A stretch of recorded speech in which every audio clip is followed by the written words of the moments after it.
Right. And then there's another group of people who have been pointing out or claiming that what's actually happening here is due to the financialization of Bitcoin. You've got more claims on Bitcoin than actual Bitcoin exists. So there's this one guy, Nobler. He's pointing out, and this was reposted by someone that you respect, David, I believe.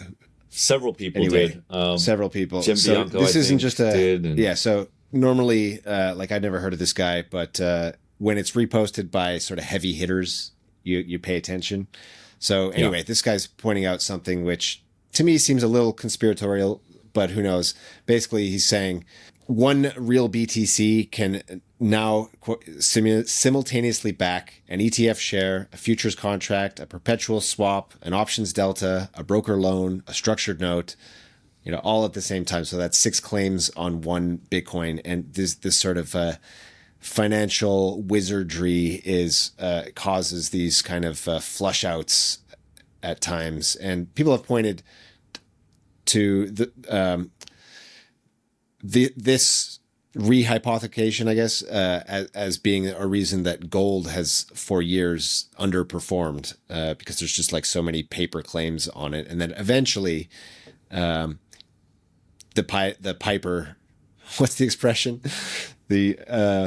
Eventually the rooster, I don't know, man, the rooster comes home to like roost or whatever it is, and you get like a short squeeze, and then you see what happened in gold, right? Like suddenly like everyone realizes that there's no people don't have the underlying, and they have to cover. But this is also part of the silver conspiracy. If you're a silver bug, they also talk about the paper markets being somehow behind the what's it called, the dampening of price appreciation for silver. So I don't know how true this is, but yeah, Jim Bianco reposted this, who I definitely respect, and he's a TradFi guy.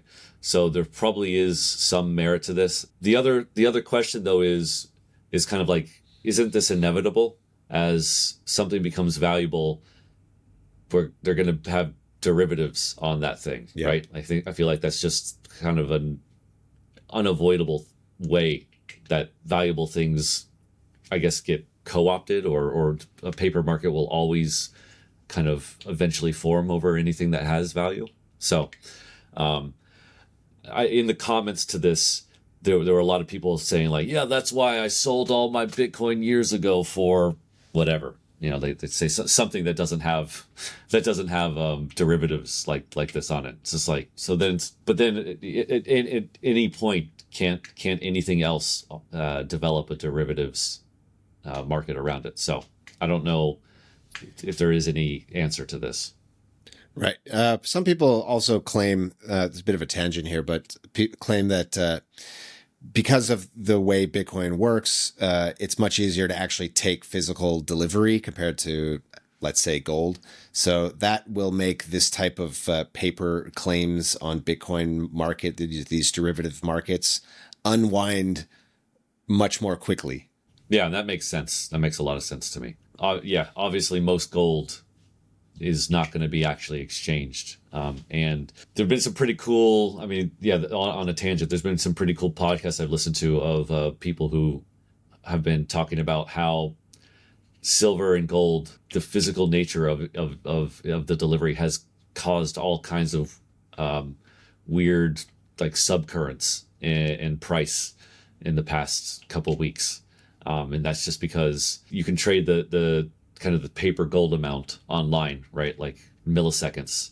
And then that has effects that take 1-2 weeks to actually come about when you have to move the gold.